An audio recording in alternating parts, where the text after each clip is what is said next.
অনেক অনেক বছর আগে এক ঘন জঙ্গলের গভীরে বাস করত একটি শক্তিশালী বাঘ ও তার প্রিয় বাঘিনী। দুজনে মিলেমিশে সুখেই কাটছিল দিন, কিন্তু হঠাৎ একদিন বাঘিনী গুরুতর অসুস্থ হয়ে পড়ে। বাঘ সারা দিন গুহার বাইরে খাবারের সন্ধানে থাকত, আর বাঘিনী অসুস্থ শরীরে দুটো ছোট্ট ছানাকে আগলে রাখত। একদিন সন্ধ্যায় বাঘ ফিরে এলো গুহায়। বাঘিনী তখন শেষ নিঃশ্বাস ত্যাগ করতে চলেছে।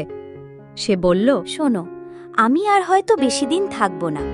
আমাদের দুটো ছানা আছে, ওদের তুমি দেখে রেখো। আমি জানি তুমি ওদের ভালোবাসবে, আর পারো যদি কারো সাথে সংসার শুরু করো, যেন বাচ্চারা মা হারানোর কষ্ট কিছুটা ভুলে যেতে পারে। তারপর কেটে গেল অনেক দিন। বাঘনিও মারা গেল, আর বাঘও একা হয়ে পড়ল।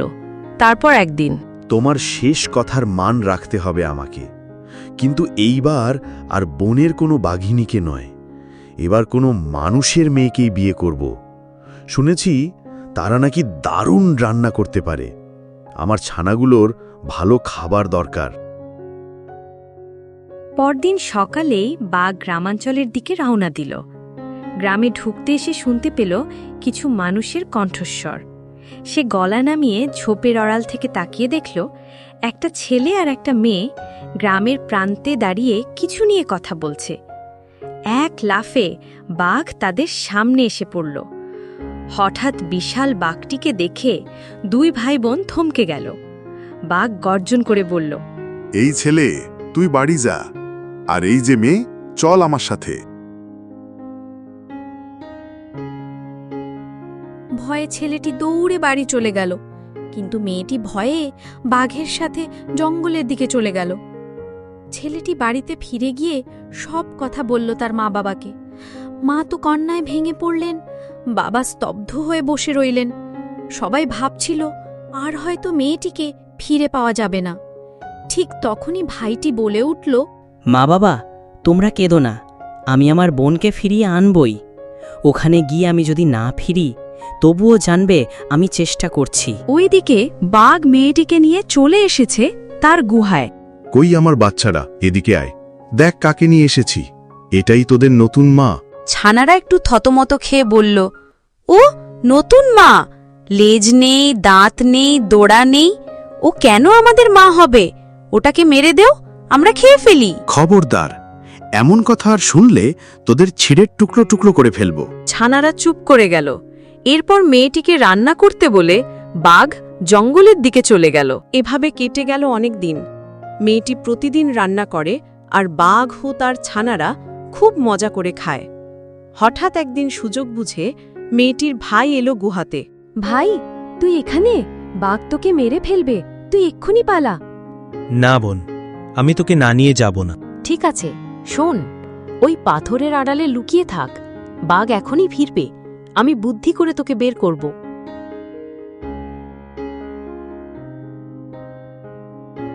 ভাই পাথরের পেছনে লুকালো।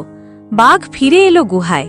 ঢুকতেই ছানাদের একজন মজা করে বলে উঠল, বাবা গো বাবা, তোর শালা আমাদের মামা, মায়ের ভাই, পাথরের পেছনে লুকিয়ে আছে। মেরে দে না বাবা, আমরা খাই। বাঘ আজকে একটু রেগে ছিল, তাই সে ছানাদের এই কথার মানে বুঝতে পারল না। যাই হোক, আজ পিঠে খাবো। ভালো করে বানিয়ে রেখো, আমি একটু জঙ্গল থেকে ঘুরে আসি। মেয়েটি বুদ্ধি করে আগেই একটা বড় কড়াইতে পানি গরম করে রেখেছিল। মেয়েটি ছানাদের বলল, এই কড়াইতে ঠান্ডা জল আছে। যখন তোমাদের বাবা আসবে মুখ ধোয়ার জন্য, বলবে যেন এখানেই ধুয়ে নেয়। মেয়েটি সাথে সাথে ভাইয়ের হাত ধরে বলল, ভাই, এটাই সুযোগ, চল পালাই। এই বলে দুজনে জঙ্গলের ভেতর দিয়ে ছুটতে লাগল। বিকেলবেলায় বাঘ যখন গুহায় ফিরে এলো, তখন ছানারা বলল, বাবা বাবা, ওই কড়াইতে ঠান্ডা জল আছে, মুখ ধুয়ে নাও, তারপর পিঠে খাবো। তোদের মা কোথায়? মা কাঠ আনতে গেছে। বাঘ তখন কড়াইয়ের দিকে মুখটা নামিয়ে দিল। গরম পানির স্পর্শে এসে ছটপট করতে করতে মাটিতে শুয়ে পড়ল। ছানারা হতভম্ব হয়ে বাবাকে দেখতে লাগল, কিন্তু বাঘ আর উঠতে পারল না। আজকের গল্প এখানেই শেষ করছি। দেখা হচ্ছে আগামী একটি ভিডিওতে। আর ভিডিওটি ভালো লাগলে একটি লাইক করে দিবেন, আর এরকম মজার মজার ভিডিও সবার আগে দেখতে চ্যানেলটি সাবস্ক্রাইব করে রাখুন।